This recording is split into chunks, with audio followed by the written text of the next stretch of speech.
झारखंड जिले में रायडीह ब्लॉक का गुमला गांव। आजादी से लेकर साल 2014 तक यहां और आसपास के इलाकों में एक भी मोबाइल टावर लगना तो दूर, लोग सामान्य कामकाज के लिए भी यहां पर जाने से डरते थे। विकास की योजनाओं की बात तो दूर, पुलिस और सीआरपीएफ के काफिलों पर हमले की खबरें काफी आम थीं।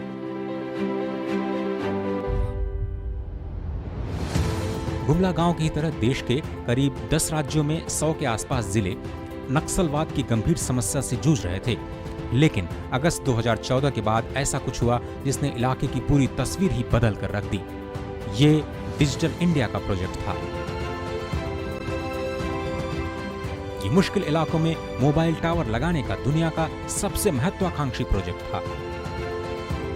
ये टावर पूरी तरह से ग्रीन टेक्नोलॉजी का इस्तेमाल कर स्थापित किए गए। पूरी तरह से सोलर पावर पर चलने वाले ये टेलीकॉम टावर 7 दिनों तक बिना किसी पावर सप्लाई के लगातार काम कर सकते हैं। जाहिर तौर पर मोबाइल पहुंचने से यहाँ के स्थानीय लोगों की जिंदगी पर इसका सकारात्मक असर पड़ा।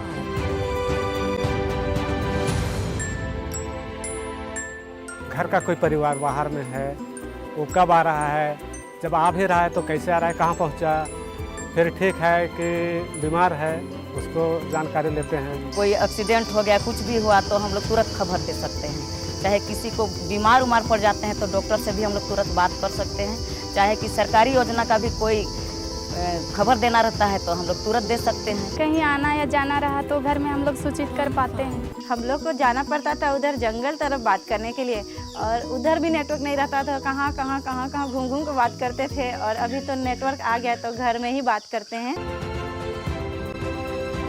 इन इलाकों में गश्त करने वाले पुलिस कर्मियों को भी मोबाइल टावर लगने की वजह से उच्चाधिकारियों और परिवार के लोगों के साथ संपर्क करने में काफी सहूलियत हुई। टावर नहीं होता था तो हमारा कंपनी हेडक्वार्टर चाहे बटालियन हेडक्वार्टर पे बात नहीं हो सकती थी, जिसके वजह से काफ़ी परेशानी होती थी। हफ्तों भर 15 दिन तक बात नहीं होती थी तो घर के लोग नाराज रहते थे, कहाँ है मेरा लड़का, नहीं है।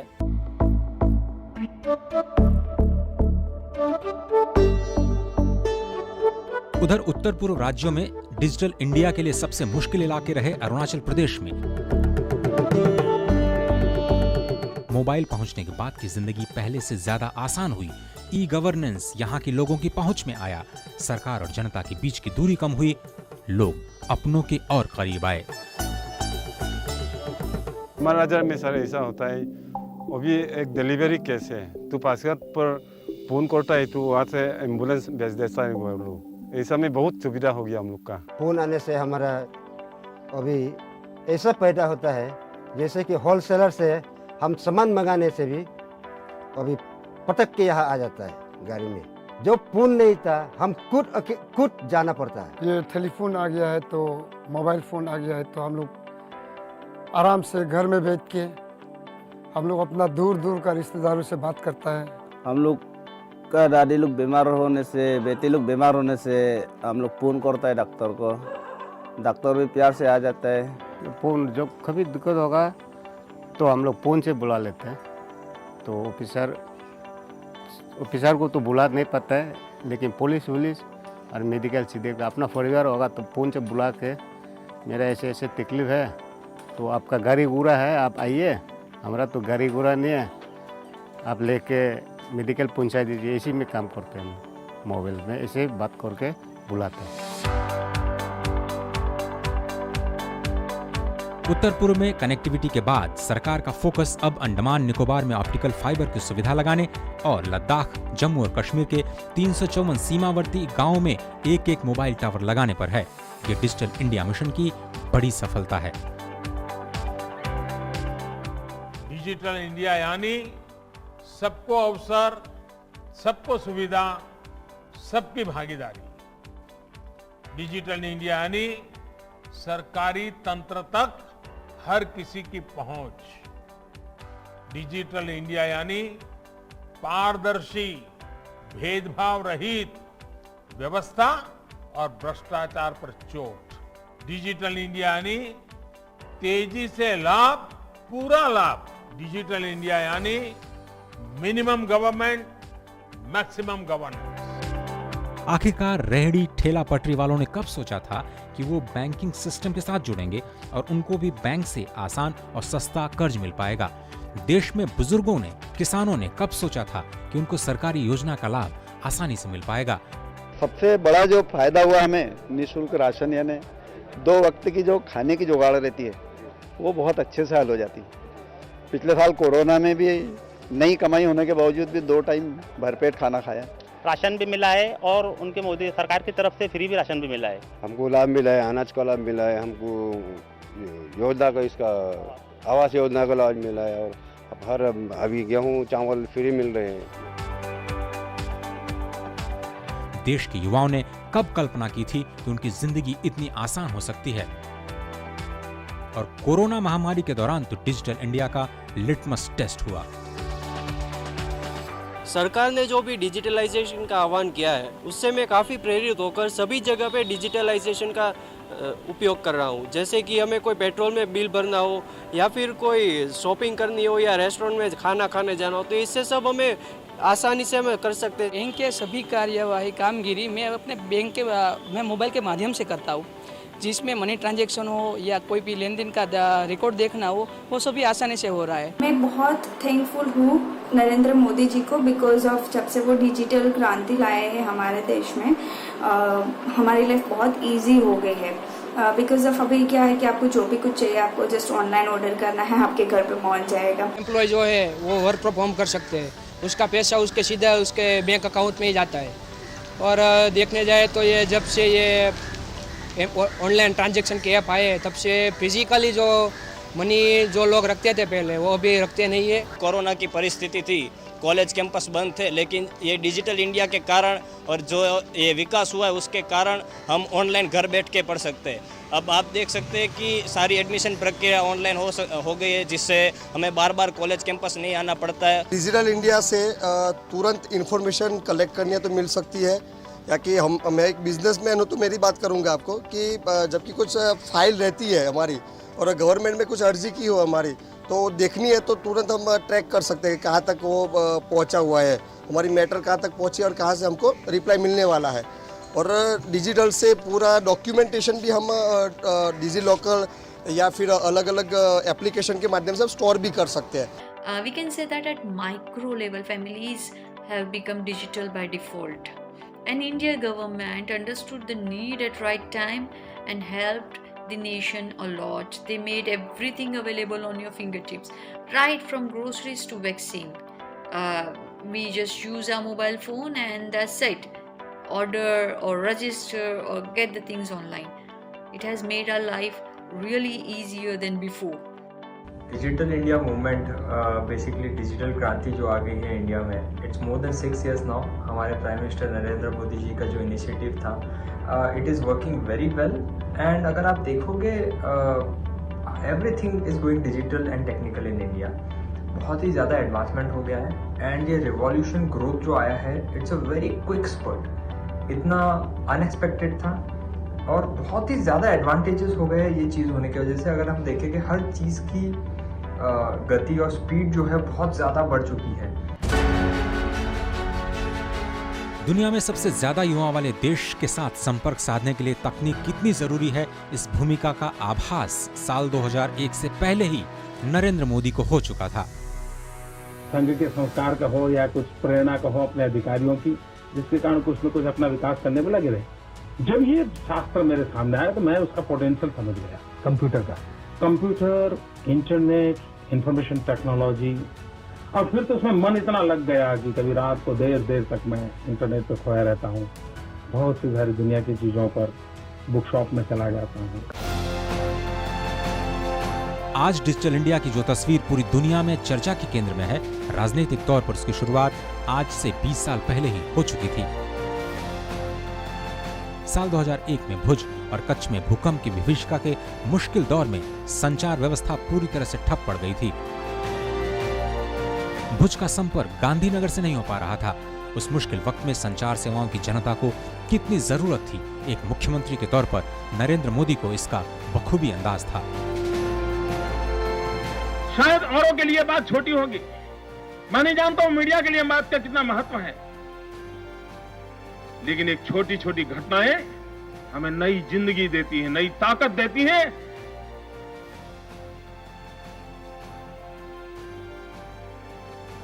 भूकंप की विनाशिका में मौत की चादर ओढ़ करके सोए लोग हमने देखे हैं, हमने विनाश देखा है, लेकिन आपके आशीर्वाद से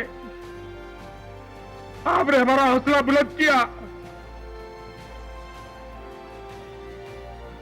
कि संकट की बेला से बाहर आ गए। मैं कच्छ की धरती को नमन करता हूं, मैं कच्छ के खमीर को प्रणाम करता हूं, जिन्होंने इस संकट के समय इतना धैर्य रखा। इस मुश्किल से निकलने के बाद पूरे राज्य में डिजिटल सेवाओं पर इतना फोकस किया गया कि इसकी पूरी दुनिया में चर्चा होने लगी। लैंड रिकॉर्ड के लिए ई धरा, नागरिक सेवाओं के लिए ई ग्राम, ई म्यूनिसिपैलिटी और वन डे गवर्नेंस जैसी कई सुविधाओं को सराहा गया।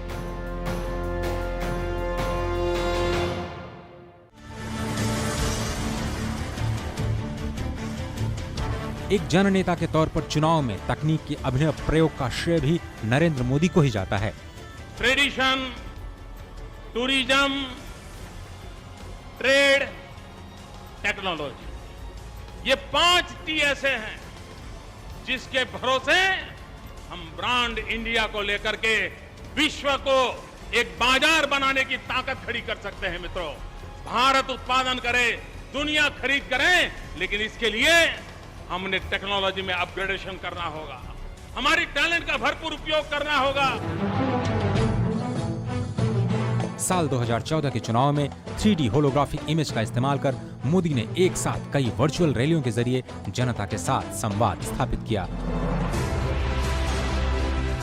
सोशल मीडिया में जबरदस्त इस्तेमाल की बदौलत बीजेपी ने पहली बार युवाओं के बीच अपनी जबरदस्त पकड़ बनाई, जो अब तक के चुनाव के इतिहास में पहले कभी नहीं हुआ था। प्रधानमंत्री बनने के बाद नरेंद्र मोदी देश के सबसे लोकप्रिय नेता तो हैं ही, लेकिन अगर सोशल मीडिया प्लेटफॉर्म्स की बात की जाए तो ट्विटर, फेसबुक, यूट्यूब, इंस्टाग्राम पर उनके फॉलोअर्स की संख्या के मामले में दुनिया का कोई बड़ा नेता टिकता नहीं। यहाँ तक कि पीएम मोदी के कार्यालय पीएमओ इंडिया के फॉलोअर्स की संख्या भी करोड़ों में है। सोशल मीडिया के जरिए पीएम मोदी न सिर्फ आम जनता के साथ सीधे संवाद करते हैं, बल्कि फीडबैक या सुझाव लेने के लिए भी उसका इस्तेमाल करते हैं।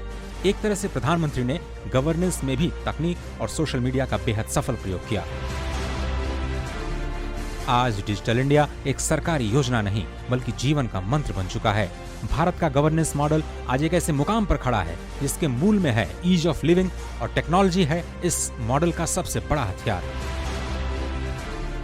डिजिटल इंडिया की धमक केवल देश में ही नहीं बल्कि अमेरिका के सिलिकॉन वैली तक साफ सुनाई दे रही है। More than almost anywhere else, India has the innovative spirit that lies in our DNA, and it's doing great things with it. It's that spirit that drives everyone here, and like everyone, I'm excited to see India's future. Very excited to work together with the Prime Minister to make that happen. The Indian school participating in the Skype classroom session is a great example of that. It is a school in the Srikakulam district of Andhra Pradesh. We worked with the Indian Research Education Network to bring low-cost broadband connectivity using TV white space technology to that rural school.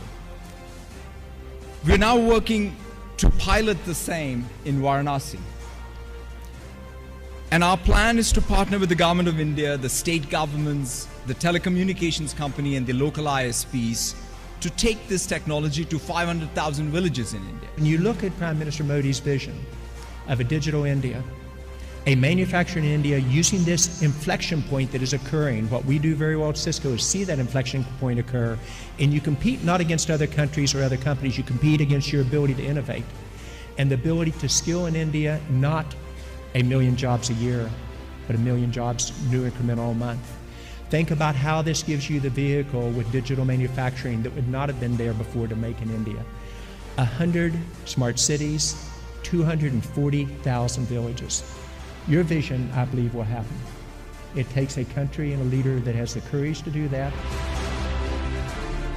Digital India की मुहिम ने केंद्र सरकार की विभिन्न योजनाओं को भ्रष्टाचार से बचाने के लिए सीधे तकनीक के साथ जोड़ दिया। उदाहरण के तौर पर किसानों के उनके खाते में सीधे पैसे पहुंच रहे हैं। मनरेगा के लाभार्थियों को अब मजदूरी के लिए धक्के खाने नहीं पड़ते। बुजुर्गों की पेंशन सीधे उनके पास पहुंच रही है। पेमेंट करना, किसी को पैसे भेजना अब चुटकियों का काम हो चला है। आज बैंक अकाउंट, मोबाइल और आधार यानी जैम इकोसिस्टम का इस्तेमाल करते हुए सरकार डायरेक्ट बेनिफिट ट्रांसफर के जरिए 17 लाख करोड़ से भी ज्यादा लाभार्थियों तक पहुंचा चुकी है। देश में डिजिटल इंफ्रास्ट्रक्चर और डिजिटल ट्रांजैक्शन के लिए जो काम पिछले 6-7 वर्षों में हुआ है, उसका लोहा आज दुनिया भी मान रही है। विशेषकर भारत में फिनटेक का बहुत बड़ा आधार तैयार हुआ है। ऐसा आधार तो बड़े-बड़े देशों में भी नहीं है। देशवासियों का पॉजिटिव माइंडसेट फिनटेक सॉल्यूशन को एडॉप्ट करने की उनकी क्षमता भी असीम है। इसलिए ये आज भारत के युवाओं, भारत के स्टार्टअप इकोसिस्टम के लिए भी बेहतरीन मौका है। बीते 5 सालों में डिजिटल पेमेंट भी एक नई क्रांति बन चुका है। चुटकियों में मोबाइल से पैसे ट्रांसफर करना हो या फिर किसी भी वक्त बैंक के जरिए लेन देन, सब कुछ इतना आसान हो चुका है कि यकीन करना मुश्किल है कि 80 या 90 के दशक में मनी ऑर्डर के जरिए पैसे पहुंचाने में हफ्ते से ज्यादा का वक्त लग जाया करता था। ये युवा भारत की प्रतिभा का ही कमाल है कि साल 2021 में भारत का फिनटेक बाजार दुनिया का सबसे तेज रफ्तार से बढ़ता बाजार बन गया। आज 2100 से ज्यादा फिनटेक कंपनियां देश में काम कर रही हैं और कुल बाजार $31 अरब का है। 2025 तक फिनटेक बाजार $84 अरब तक पहुंचने की उम्मीद है। साल 2016 से इस सेक्टर की घरेलू कंपनियों में $10 अरब से ज्यादा का निवेश हो चुका है।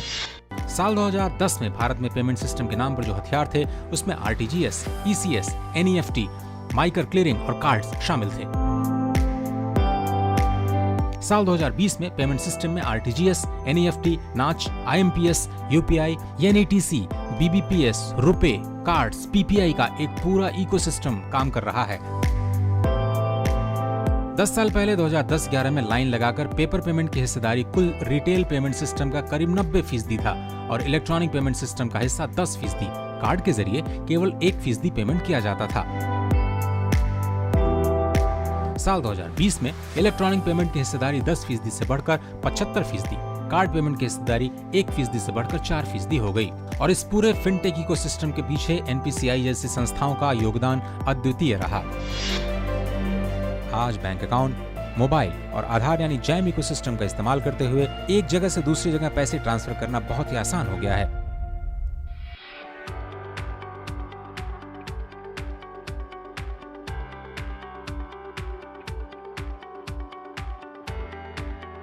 जिस दिन से वाईफाई लगाया ना, उस दिन सारी समस्याएं हल हो गई हैं। पहले हम सुनते थे कि इसमें देखते क्या है, हमें यही नहीं पता था ये यूज होता, हम घबराते थे कि पता नहीं इसमें है क्या चीज़। बच्चे बड़ी खुशी से देखते हैं क्योंकि यहाँ लगा हुआ है, तो उसको एकदम देखते हैं ना, तो उनकी जिज्ञासा बढ़ती है कि हम देख के ये पढ़ रहे हैं। पहले तो बहुत कम बच्चे आते थे, अब उसको देख देख के सब आते हैं।